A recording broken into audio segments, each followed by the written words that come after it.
What is going on, everyone? Houston Texans training camp begins tomorrow. The players reported today, but football is finally here. And welcome to the 2024 NFL season for the Houston Texans. Ladies and gentlemen, we have an article here from Cody Stutes. He, in his opinion, gave us the top 10 Houston Texans heading into this season. We are going to react to it. But first, guys, let me know in the comments down below which player you will be keeping your eye on the most during training camp. Welcome, everyone. This is the 713 Houston Sportcast, and my name is Ruben Calvillo.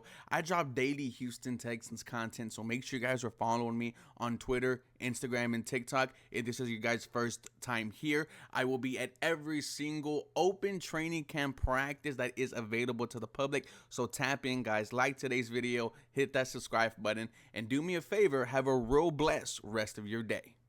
Now, once again, ladies and gentlemen, this is from my friend Cody Stutes, and I consider him a mentor. There would not be a 713 Houston Sports if it's not for Cody Stutes. I'm gonna put the link to his article in the description.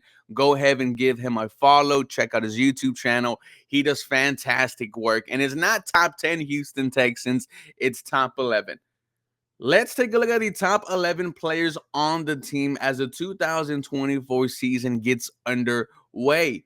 Talent, potential, expected production, and importance to the team all factored into how I rank the players this season. Quick look at 2023 here was just top 11 players.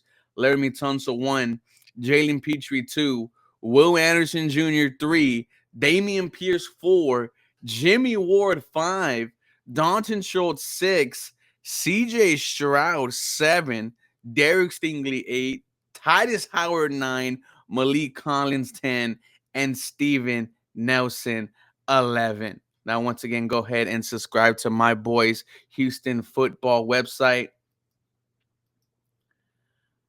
Okay. This list last year was right as the season was starting, and it's full of misses. The safeties were overrated, and the quarterback and wide receivers were underrated.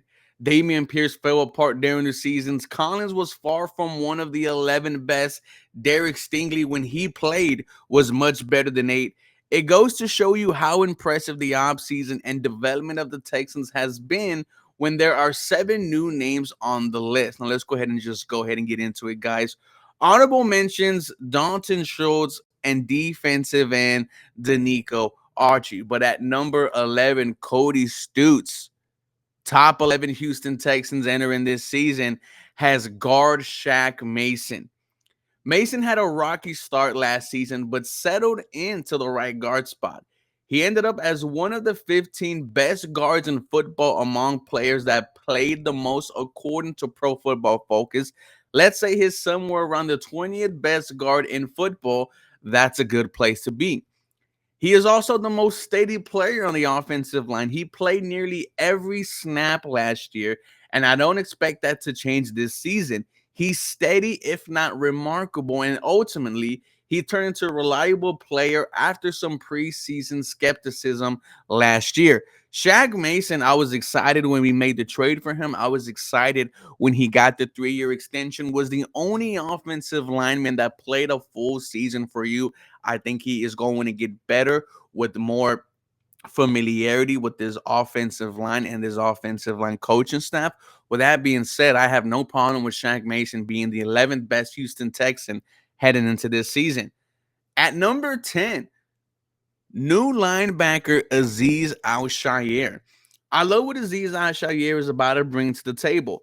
Before last season, he was mostly a backup or rotational player for the San Francisco 49ers, where he played under D'Amico Ryans. The Texans tried to sign him last offseason, but couldn't get the numbers right. Al-Shaair ended up signing in Tennessee and was one of the best players on the Titans, amassing 163 tackles, which was good for third in the league. He will be the coach on the field and significantly help improve the run defense for the Texans. Al-Shaair will call the plays and help execute the defense D'Amico Ryans envisions for this team. He's not the most notable addition from this offseason, but his impact will be felt. I like him at number 10, and I am becoming a fan of Azeez Al-Shaair. When you hear his press conference, it really did sound like he wanted to be a Houston Texan last year. He said it himself. I thought I was going to be here last season. However, he got the contract, 3 years. The Houston Texans obviously believe in Al-Shaair, and I think he is going to be a fantastic addition to this Houston Texans defense. Was under D'Amico Ryans at San Francisco, got his opportunity in Tennessee, balled out. I am excited that he is here, and I have no problem with him at number 10. Number 9, new running back Joe Mixon. I wanted to put Joe Mixon higher, and if I'm correct about him, he will end up much higher than this. He is still an extremely productive player despite his age and the amount of carries he has over his career. Offense coordinator Bobby Slowick touted how good Mixon is regardless of the scheme and how he can do it all at the running back position. There isn't any depth behind Mixon, so he will need to be exited. I don't agree there, Mr. Stutes. I don't know about the long-term potential for him, but this year should be a fantastic one and a big upgrade over the rushing attack the Texans has seen over the past half decade. I've said it multiple times. Joe Mixon is the best running back talent-wise you've had since Arian Foster. And check this out, ladies and gentlemen. Last season, the Houston Texans had 3 100-yard rushing performances from Devin Singletary, and they were all victories. That's why I continue to say we have yet to see the full potential of this Houston Texan offense. Number 8 for Cody Stutes, wide receiver Tank Dell. Dell probably should be a lot higher and likely will end up that way, but I can't place him higher than anyone ahead of him right now. He was excellent as a rookie and became a favorite target of CJ Stroud. His season average, if you explorate his games played, would be close to 12,000 yards and 12 touchdowns. Not 12,000 yards, 1,200 yards and 12 touchdowns. He might be even better this year. Dale mentioned this offseason how much was put into learn the playbook. Well, he already knows it now, adding some impressive teammates on offense and a better rushing attack. And Dale might be a near impossible cover in 24. Tank Dell is becoming one of my favorite players. The fact that he had to work his way back from a season injury that he suffered against the Jacksonville Jaguars to being shot in the leg to being there on day one of voluntary days of OTAs. Tank Dell was going to be special this year. I'm predicting 1,000 yards. And, dude, if they give him a C patch, it will not surprise me whatsoever. Number 7. Newly addition wide receiver Stephon Diggs, our big addition, if you say. Diggs is here on reputation and the chance that one of the most productive wideouts in football continues to just be that in a Texans uniform. I am excited to see how the team uses him and nervous to see if the efficiency of the numbers can outweigh the totals. Diggs averaged over 160 targets in Buffalo over the past 4 seasons. He won't see that in Houston. He will still draw coverage and attention from opposing defenses, though. The ability to line up anywhere on offense and play with the best group of wideouts that he has played with ever should present Diggs with an environment that keeps him getting the football and happy. I think this is going to be a pick your poison wide receiver group. You cannot afford to double cover Stephon because Tank and Nico are going to be open. And it's going to be vice versa for those guys. Then you have to worry about Dalton Schultz. Then you have to worry about Joe Mixon. In the little videos that we saw from, OTAs and minicamp, we saw Stephon Diggs being moved all across the offensive line. So much pre-snap motion, right? That's what we are used to seeing from a Shanahan type of offense that Bobby Slowick runs. And it got me excited. It got a lot of people excited of what we could expect from Stephon Diggs in constant motion, getting him in great mismatches, get him the ball and see what he can do. I like him at 7. I would have thought he would have been higher, though. Cornerback 6, Derek Stingley. Stingley was one of the best cornerbacks in football after he returned from injury.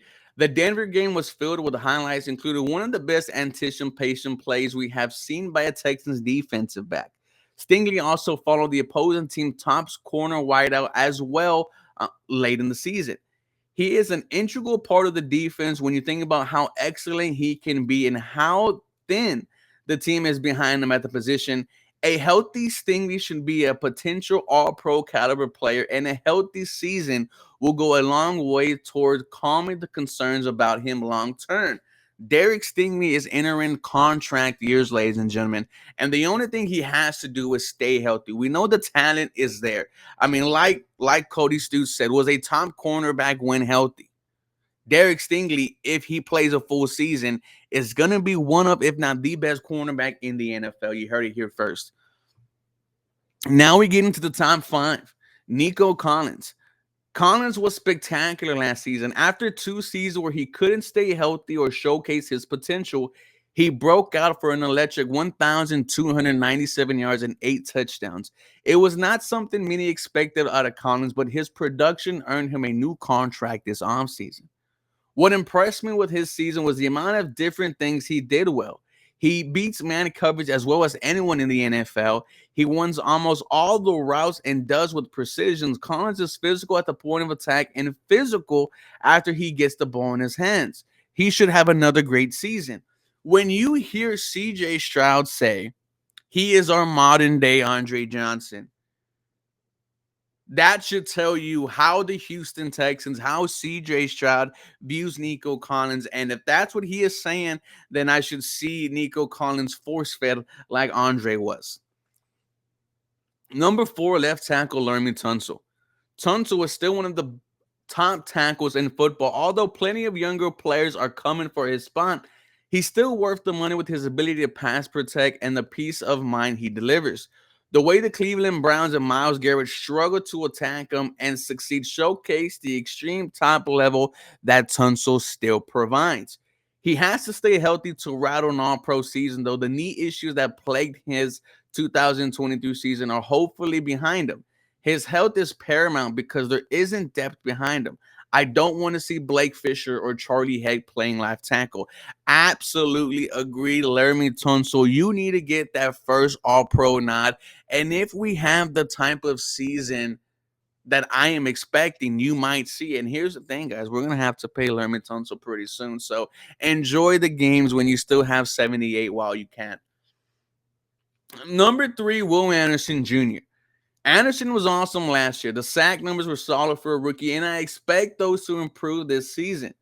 Where he impressed the most is the advanced stats from ESPN. His pass rush win rate was third in the NFL among edge players, and his run stop win rate was second while facing some of the most double teams. Anderson is checking in at 3 only because the team added an all-pro caliber player at his position. Otherwise, he would be second on the list.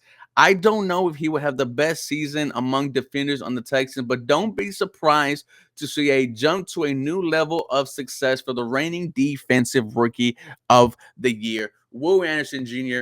I'm expecting 10 sacks. I'm expecting you and Danielle Hunter, who is next on the list, to be one of the best edge rushing duos, if not the best edge rushing duo in the NFL.